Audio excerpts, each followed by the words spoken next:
Shalom, shalom. We're the Hebrew Israelites from the camp GMS Cleveland. And this is an Intransit through the spirit and power of Yahweh Shema Shah. And before we get started, we'll give all praises, honor, and glory to Yahweh, Bahashem, Yahweh Shai, Bahashem, Merchai Kodash. Double honors to the apostles and elders, great millstone who rule well. And peace and blessings to the hopeful elect that preach this truth sincerely across the four corners of the earth. And we just go speak on, we're just going through the spirit, and in them times when things is about to get way worse, worse before it get worse. Them times when everything was locked down and you couldn't go to the football game and watch basketball on TV, and you couldn't play your sports and etc. Them times is about to come back. But when them times come back this time, it's gonna come back worse than it did last time. Because we enter into the time of Jacob's trouble. And when them times do come back, then Jake is gonna feel the wrath of Yahweh Shema Shah.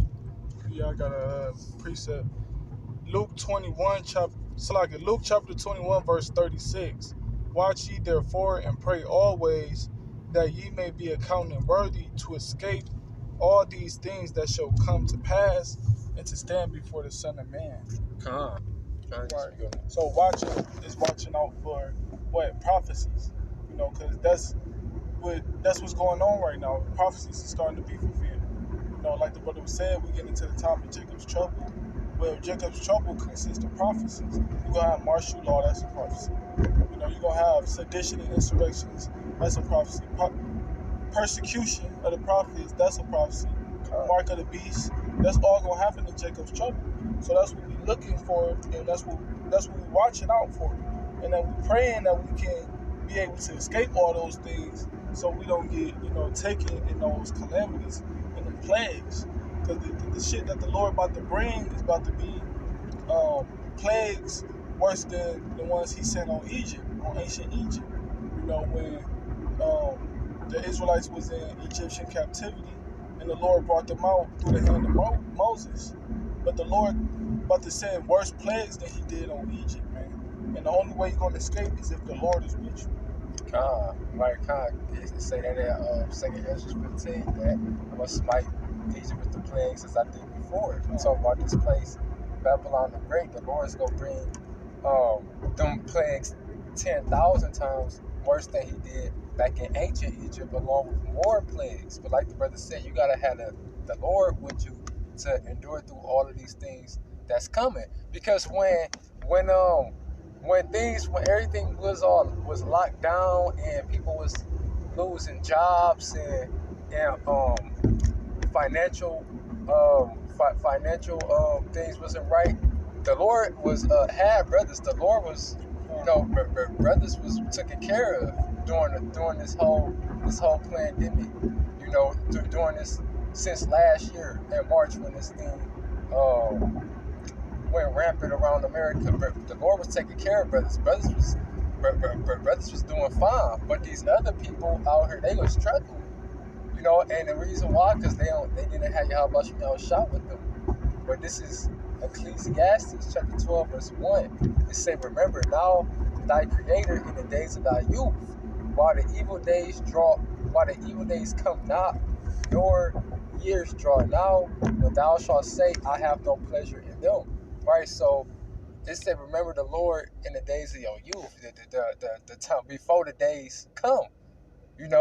Talking about your actual youth, but also talking about before the evil days come. And right now is the time to get a closer relationship with Yahweh Shema Shah, because them evil days, the time of Jacob's trouble, Jeremiah 37 is not here yet. So the Lord said, come seek him and remember him now. So when that day comes, you'll have a relationship with him and he'll deliver you. It say, while the sun or the light or the moon or the stars be not darkened, nor the clouds return after the rain, in the day when the keepers of the house shall tremble, and the strong men shall bow themselves, and the grinders cease because they are few, and those that look out the windows be darkened, right? Because we come in where you ain't gonna be able to go to the corner store and get you a coffee at Starbucks and pay your phone bill and go kick it at the bar, and all of these things you able to do. You have liberty and so-called freedom to do it. You're not gonna be able to do these things in the time that we coming in, because it ain't gonna be no jobs, it ain't gonna be no entertainment, no TV. It's gonna be straight hell and destruction, and chaos. People coming against each other, And the Lord said, the first verse, He said, "Seek Him, remember Him, before all these things take place." And these people not doing that, and that's why they go take part in this wrath that the Lord got stored for them. It say, "And the doors shall be shut in the streets. When the sound of the grinding is low, he shall rise up at the voice of the bird, and all the daughters of music shall be brought low." So we come in a time where it's gonna be desolate out here. The Lord gonna make the streets desolate. You know, make make the houses have no residents. It ain't gonna be no. Um, it ain't gonna this life right as you know it right now. It's not gonna be this no more. This is Isaiah chapter 24, verse 4. The earth mourneth and fadeth away, the world languish and fadeth away, the haughty people of the earth do languish. Right, so the Lord is going to cause all the inhabitants of the earth to mourn. They're going to take away their jobs, going to take away their source of income. You don't got money no more. You can't provide for yourself. You can't provide food for your family. And then next thing you know, you homeless. And there's going to be a lot of people out here homeless. You see it already. A lot of people getting evicted. And it's wintertime, you know. So people are starting to mourn because of the unrighteous dealings of the people. Esau, Edom, he taking away people's so-called constitutional rights. And people were getting fed up. That's why you got people protesting all over the different countries. It's a lot of uprisings, still insurrections going on, but they just not being broadcasted, you know. But the people is languishing, the earth is mourning. It say, verse 5, the earth also is defiled under the inhabitants thereof, because they have transgressed the laws, changed the ordinance, broken the everlasting covenants. And these people start retaliating. The way they're retaliating, they using wickedness, man. They're multiplying in their wickedness because the people are angry. People got spirits on them, and then it's going to come to the point where people is going to lose all hope and then just start killing, going on the killing spree, going out here eating people. The people's going to totally lose their mind, man. Right, and right, and what the brother says is true, and like the old saying, when people don't have nothing to lose, they lose it.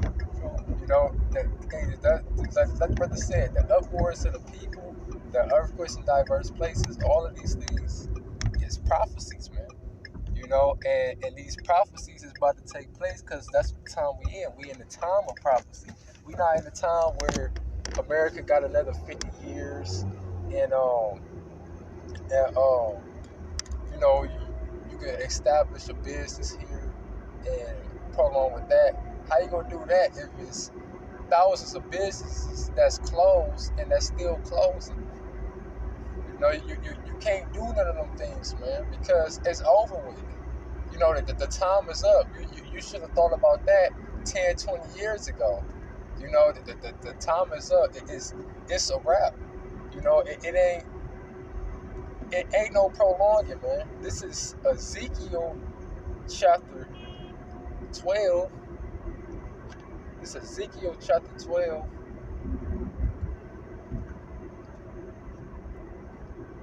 verse 26. It said, "Again, the word of the Lord came to me, saying, Son of man, behold, they of the house of Israel say, the vision that he seeth is for many days to come, and he prophesieth of the times that are afar off. Therefore say unto them, Thus saith the Lord Yahweh, there shall none of my words be prolonged anymore, but the word which I have spoken shall be done, saith the Lord Yahweh. Right. And we in them times where it's being made fast. It's speaking. These visions is speaking, man. You know? God, this is Habakkuk chapter 2, verse 3. For the vision is yet for an appointed time, but at the end it shall speak and not lie. Right? So these different visions that our forefathers had are prophecies. Okay? Edris had the prophecy of what? He's seen the destruction. Okay? He's seen the different missiles. He's seen Yahushua coming back on the chariot and going to war with the other nations. And so did John, who was exiled to the island of Patmos, John the Revelator. He's seen the same thing. And those were visions given to them by the Lord, man. All right, and those visions and prophecies that's going to actually take place. Events that hasn't came to pass yet that are still going to take place, man. And those visions are going to happen at a certain time period. At a specific time period that the Lord wanted to happen. That's why the Lord give us certain signs to let us know what time we living in and what to expect. And say, but at the end it shall speak and not lie, though it tarry, wait for it, because it will surely come, it will not tarry. And one of those major prophecies is Yahushua coming back. And that's what we waiting on. That's what we hasten on. Okay, we can't lose patience because scripture say, woe unto them who lose patience. Woe meaning death and destruction. Okay, so we have to wait on Yahushua because that's one of the biggest prophecies that's going to take place is our deliverance out this captivity, out this destruction. Right, and it's building up. Everything that's happening now is building up to that final event. So, Lord willing, this was edifying. With that, we go close out, giving all praises, honor, and glory to Yahweh, Bahashem, Yahweh Shai, Bahashem, Rekha Kadash. Double honors to the apostles and elders, the great millstone who rule well. Peace and blessings to the hopeful elect. Shalom and abad babor.